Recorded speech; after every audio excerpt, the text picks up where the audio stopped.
Amazon Caraïbes avec Francette Rosamond d'Interentreprise. Amazon Caraïbes avec Francette Rosamond est déjà là. Francette, bonjour. Bonjour à tous. Depuis le début de l'année. Oui, on s'est vu la semaine dernière. Mais je peux redire tous mes vœux, absolument. Alors, je ne vous dirai pas encore bonne année, puisque on peut se le dire, pendant tout le mois. Elle a bien commencé. Bien commencé. Et donc, aujourd'hui, on va parler de logement, on parlera de la SICOA, et aussi on parlera des objets connectés de la Poste, puis on va finir sous Boursorama. Alors, on commence d'abord sur l'action sur le logement. Effectivement, la semaine dernière, enfin c'est sorti au Conseil des ministres de la semaine dernière, oui. Il y a la nouvelle gouvernance de la contribution logement qui vient d'être mise en place. Alors, ça peut paraître un peu abstrait, mais pas du tout. C'est 0,45%, ça s'appelait avant 1% logement, et c'est aujourd'hui 0,45% que prélevé sur la masse salariale des entreprises de plus de 20 pour pouvoir gérer aider les salariés à se loger. Alors jusqu'à présent, il y avait plein de collecteurs, des CIL, il y avait CIL Martinique, SICOA, etc. Tout ça s'est terminé en 2015, c'est-à-dire que maintenant. Ah non, première étape, c'est-à-dire que de peut-être une centaine de collecteurs, l'État a réduit ça à 20. Oui. Donc et a obligé les CIL des DOM, c'est-à-dire SICOA, CIL Martinique, en Guyane, il n'y en avait pas mis un à la Réunion, à se rapprocher d'organismes plus importants en métropole. Et c'était pour SICOA, c'était Amalia Action Logement, et puis la Martinique, SILGER, c'était SIL Martinique, c'est SILGER. Donc, déjà, voilà, on arrête de jouer parce qu'il faut savoir que SICOA avait quand même 15 millions d'euros de passifs. Oui. Donc, il a fallu que, pour nous pas perdre toute bagaille là, donc remettre un peu. Et donc, depuis le 1er janvier 2017, nouvelle contraction. Ces 20 CIL ont été regroupés dans une organisation. Donc désormais, avec 3 niveaux. Alors le premier niveau, c'est Action Logement Groupe. C'est eux qui vont bâtir les stratégies. C'est-à-dire qu'est-ce qu'on va faire, qu'est-ce qu'on va aider, comment, et puis qui va surveiller la mise en œuvre.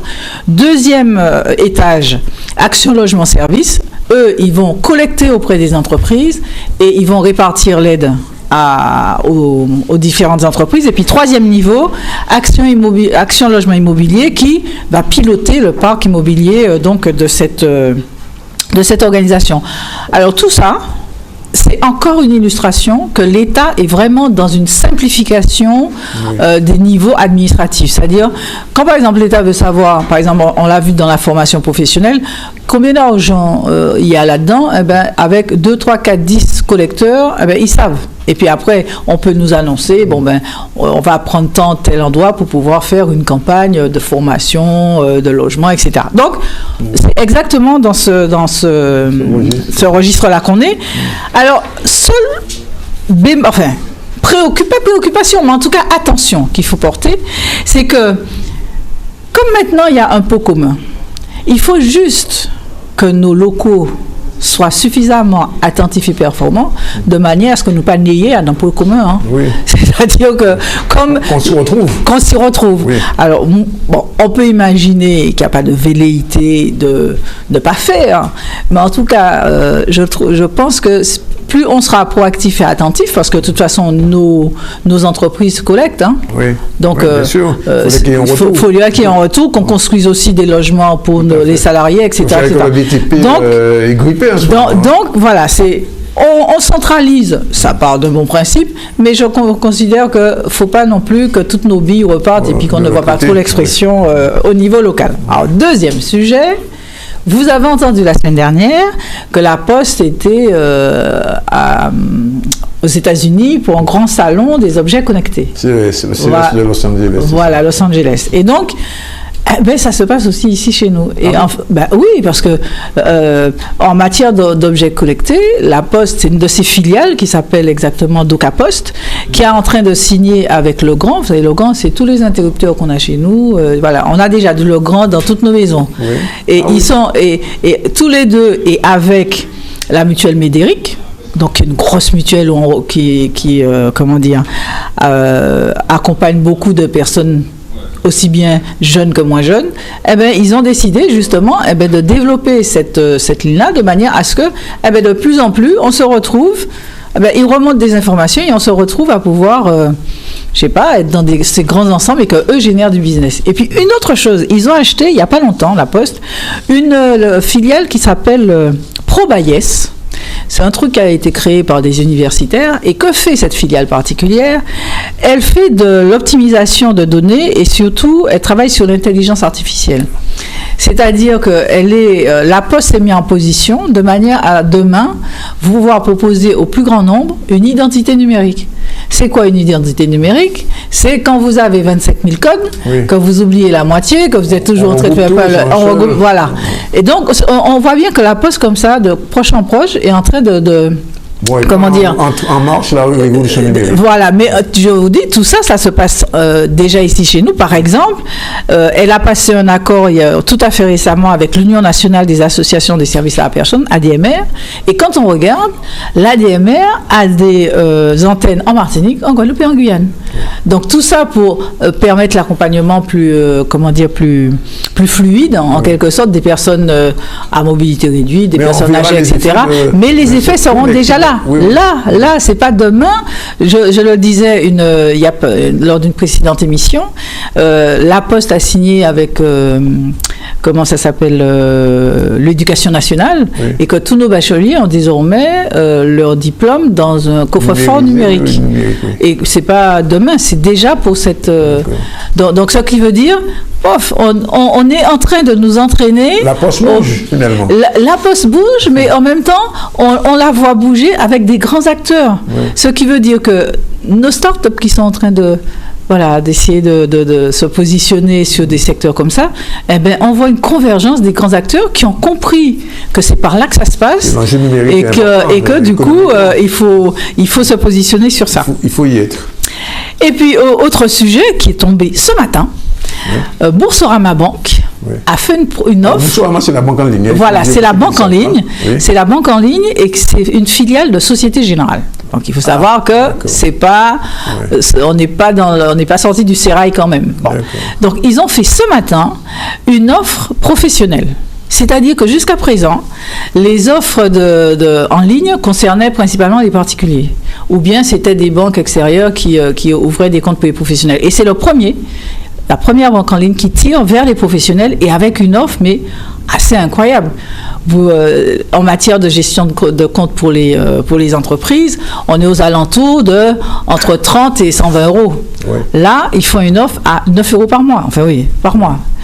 Ils ont des frais quasi nuls sur un tas d'éléments. Par exemple, quand vous faites des virements, des choses comme ça, ou si vous utilisez la carte dans des réseaux qui ne sont pas le vôtre. En fait, voilà, tout ça est annulé. Et je me dis, et c'est d'ailleurs pour ça que tout de suite j'ai envoyé une information pour savoir, est-ce qu'ils vont développer ça ici? Parce que ce qu'on constate, Internet est ouvert, oui, mais quand il y a beaucoup de choses qui partent, on ne comprend pas pourquoi, ne fonctionnent pas dans la zone anti-Guyane française. Oui. Parce que, en fait, ce sont des faiseurs nationaux, oui, qui ont des filiales et qui n'ont pas forcément intérêt que de tuer leurs filiales. Or, on sait que la Société Générale a 2-3 agences dans nos régions. Donc, est-ce qu'ils vont développer ça? Est-ce qu'ils vont développer ça? En tout cas, moi, je me dis...